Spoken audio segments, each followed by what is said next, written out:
Y este jueves comenzará el proceso para solicitar el segundo retiro del 10% de los fondos de pensiones, al que podrán acceder más de 9 millones de afiliados al sistema.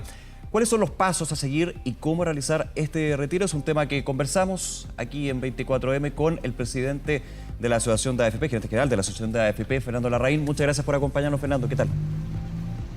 Hola Nicolás, muy buenos días. Muy buenos días, Fernando. El jueves es el día donde ya se van a comenzar a recibir las solicitudes. Es importante apuntar eso porque no es el día que se comienza a pagar. Ya hay una experiencia con lo que fue el primer retiro del 10% y ahí quiero ir. Ya esa experiencia permite que los tiempos se vayan acotando, que sea un proceso bastante más fluido. Mira, Nicolás, efectivamente el proceso de recepción de solicitudes parte el jueves 10 de diciembre y a partir de ese día la ley deja a los administradores de fondos de pensiones 10 días hábiles para poder hacer el pago total en algunos casos de la primera cuota en otros. Efectivamente ha habido un aprendizaje respecto al primer proceso, pero acá hay tiempos que no solo dependen del administrador de fondos de pensiones, acá hay que validar con el registro civil, hay que trabajar con los bancos, con muchos actores, y por lo tanto nosotros estamos haciendo y vamos a hacer un esfuerzo para que los pagos puedan ser a partir de un par de días antes de los 10 días hábiles, pero es importante que no todas las personas van a recibir el pago el mismo día, porque el sistema financiero necesita dar espacio respecto de los pagos en este tipo de situación, pero el compromiso por parte de la administradora es obviamente cumplir la ley y en un plazo máximo para aquellos que hagan la solicitud el día 10, durante 10 días hábiles, hacer el primer pago. Sí, Fernando, durante la promulgación la semana pasada el presidente Piñera hablaba de un pago que podría comenzar el 17. ¿Está dentro de las posibilidades de las administradoras de fondos de pensión comenzar ese día? Sí, Nicolás, las administradoras, como te decía, vamos a hacer un esfuerzo junto con todas las otras instituciones que participan de este proceso de poder anticipar los pagos y efectivamente estamos en condiciones de que los primeros pagos empiecen a partir del 17 de diciembre. Pero quiero ser bien claro en esto, una persona que haga su solicitud el día 10, no todas las personas van a recibirla el mismo momento. Lo que sí es que hay una ley que hay máximo de 10 días hábiles para cumplir. Los primeros pagos van a ser a partir del 17 de diciembre. Claro, hay un punto ahí que también hay que recordar, ya también con la experiencia que tenemos del primer retiro. Son las administradoras de fondos de pensión, las AFP, quienes reciben las solicitudes y luego se hacen las transferencias a los bancos. Y son los bancos finalmente los que pagan dependiendo de la información que se entregó. De hecho, hay que recordar que en el primer retiro más del 80% de los pagos corrieron por parte del Banco Estado, quienes habían solicitado en ese punto. Exactamente, Nicolás.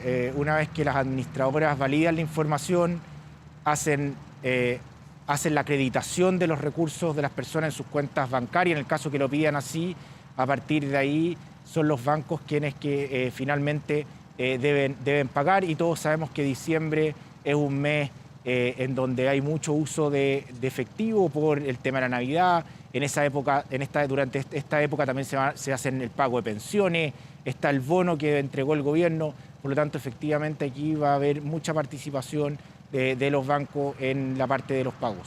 Ahora, otro punto muy importante, Fernando, que se establece en este segundo retiro es que la solicitud, el proceso de solicitud, que sería el primero, va a ser completamente online. No va a haber una instancia presencial por lo menos en 2 semanas, ¿no? Sí, eso es así. Aquí también hay un aprendizaje respecto del primer retiro. En el primer retiro se dio una semana de plazo para que esto fuera totalmente digital, y lo que mostró la evidencia es que la gran mayoría de los afiliados y afiliadas pudo hacer su solicitud de manera digital. Para esta vez efectivamente hay aprendizaje, se han reforzado las plataformas y por lo tanto nosotros esperamos efectivamente que la gran mayoría también lo hagan los primeros días, y tal como instruyó la Superintendencia de Pensiones, los primeros 15 días este proceso es de manera digital.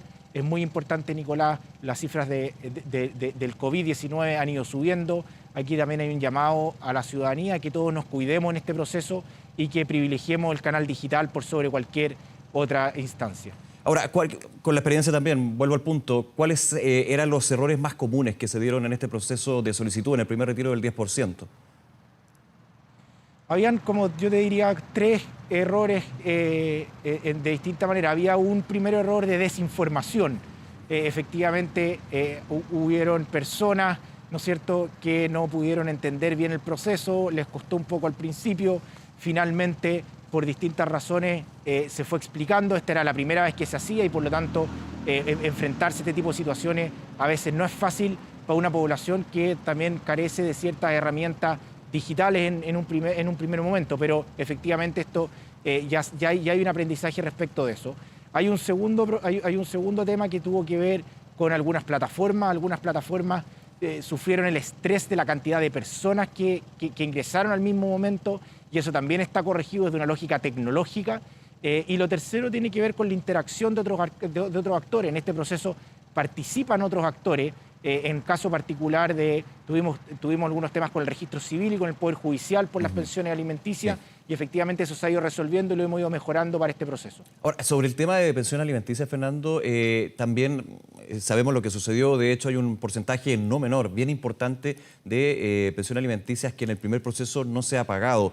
No es, digamos, directa responsabilidad de las AFP en este caso. Hay un tema judicial, hay un tema también bastante más de fondo. Pero, ¿cómo lo han visto en ese punto y también qué se puede hacer desde las AFP para de alguna manera hacer más expedito ese proceso? En algún minuto también los tribunales de familia hablaban de que son justamente las administradoras quienes tienen que acelerar los procesos para este pago de pensión alimenticia.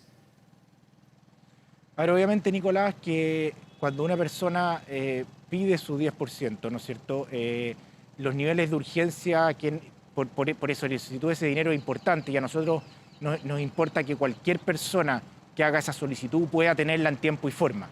Es cierto que acá hay más de 10 millones de personas que hicieron su solicitud y obviamente van a haber complejidades y problemas en algunas personas, pero como es tan grande el número, eso pasa a ser miles de personas. Entonces, me gustaría dejar bien claro que acá a nosotros nos interesa que cada persona en este caso es importante y por lo tanto hay que resolverlo. Y desde la perspectiva del Poder Judicial, es un tema que nos preocupa. Hemos estado trabajando, hemos tenido reuniones con el Poder Judicial, con la Corporación de Asistencia del Poder Judicial para poder ir acelerando los procesos. La fecha hoy día es que la gran mayoría de las pensiones alimenticias ya fueron pagadas y están siendo pagadas. Por lo tanto, estamos trabajando para ir aclarando estos procesos, pero los administradores de fondos de pensiones podemos pagar solamente cuando tenemos el fallo ya del Poder Judicial y claridad respecto de la situación del demandante y el demandado. Pero en eso estamos trabajando y esperamos que en los próximos días, respecto al primer retiro, se vayan aclarando aún más en los casos de las pensiones alimenticias.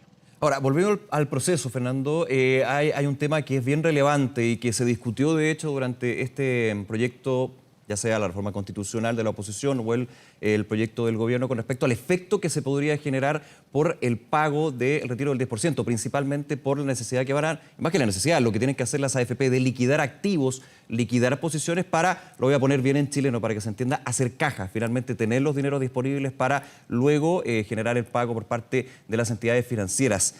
Hay un aprendizaje, me imagino, también, y cuál podría ser, ustedes ven, los tiempos que se generan. Estamos hablando de millones de dólares en este sentido, no es nada menor, digamos, el monto. Aquí, Nicolás, lo primero es que los tiempos los pone la ley. Y la ley puso el tiempo del pago el primer día en 10 días hábiles, el segundo pago luego en los 10 días hábiles. Sabemos que instituciones como el Banco Central, por los potenciales efectos que tú mencionas, pidieron un plazo más largo. Pero efectivamente de hecho pedían en la comisión 45 días en algún minuto, recordemos que ahora llega a 10, o sea, hay una diferencia. Exactamente, pero finalmente el Congreso tomó otra definición. Nosotros los recursos van a estar y se van a poder entregar en el tiempo que mandata la ley y esperamos que los efectos sean los menores posibles. Obviamente en todos estos procesos hay ciertos riesgos, pero efectivamente el Banco Central ha puesto a disposición algunos mecanismos de mitigación y los equipos de inversión de los administradores de fondos de pensiones en nuestro objetivo, que es cuidar y hacer crecer los ahorros de los trabajadores y trabajadoras de Chile. Vamos a hacer este proceso de la mejor manera posible. Ahora, va a haber un efecto de todas maneras que ya se dio con el primer retiro del 10%, cotizantes que se van a quedar sin ahorros. ¿Cómo lo están evaluando también ustedes dentro del trabajo que hace la AFP? Ya la Superintendencia de Pensiones habla de, si no me equivoco, 4 millones de cotizantes que se van a quedar sin ahorros previsionales por producto de este retiro. Nicolás, después del segundo retiro, efectivamente, hay alrededor de 4 millones de personas que van a quedar sin ahorros previsionales. Por eso que acá no hay que olvidar que este segundo retiro, el primero también lo fue, pero con mayor razón el segundo retiro, es una mala noticia de cara a las pensiones de nuestro país. Abordamos nosotros el año 2021, el país de Chile aborda el año 2021 con un sistema de pensiones más empobrecido de lo que tenía el año 2020, producto de estos dos retiros. Esta es una mala política pública desde la lógica de las pensiones. Volviendo a lo que es el proceso, Fernando, recuerdo que en el primer retiro, de hecho, algunas AFP, se adelantaron un par de horas, un día, de hecho, en el caso AFP Modelo, si no me equivoco, a lo que fue el primer proceso, el de solicitud. Sin embargo, hubo en algunas horas del día siguiente problemas con los sitios web. Había una altísima demanda, de hecho, por parte de las personas que querían ingresar su solicitud. Eso también, tú nos mencionabas, se ha reforzado los canales online, porque recordemos, durante 15 días solamente se va a hacer de esta manera web, no manera presencial. ¿Cuáles son también, de alguna manera, no las garantías, pero sí los resguardos que se han tomado para evitar los problemas que se generaron en el primer retiro, en los primeros días? Mira, Nicolás, acá quiero ser bien directo en este tema, porque al final del día uno puede incorporar muchos recursos en temas tecnológicos, pero efectivamente uno también depende de terceros, de otros que hagan respecto a este tema, con buena conexión, por ejemplo, Internet. De repente se cae Internet y eso no depende de las administradoras de fondos de pensión y la persona tiene problemas en su trámite. Efectivamente, durante el primer proceso, al principio en un par de administradoras, las plataformas tuvieron ciertas complejidades y ciertos reparos. Eso efectivamente han potenciado los efectos, se ha probado, se ha piloteado ya anticipadamente. Por lo tanto, debiéramos esperar que para este caso, aun cuando el nivel de magnitud de cantidad de personas ingresando al mismo tiempo es muy, muy grande, no hay otra instancia que sea tan grande en nuestro país que esta, las plataformas están robustas para poder recibir las solicitudes de los alrededor de 9 millones de personas que quieran hacer uso de la facultad de hacer el segundo retiro. Sí, comentarles también que en mi10afp.cl, que es el sitio web que ha dispuesto la asociación, justamente está toda la información, todos los pasos, preguntas frecuentes para este segundo retiro. Fernando Larraín, muchísimas gracias por acompañarnos esta mañana. Que esté muy bien. Muchas gracias, Nicolás. Muy buenos días. Buen día, nos vemos.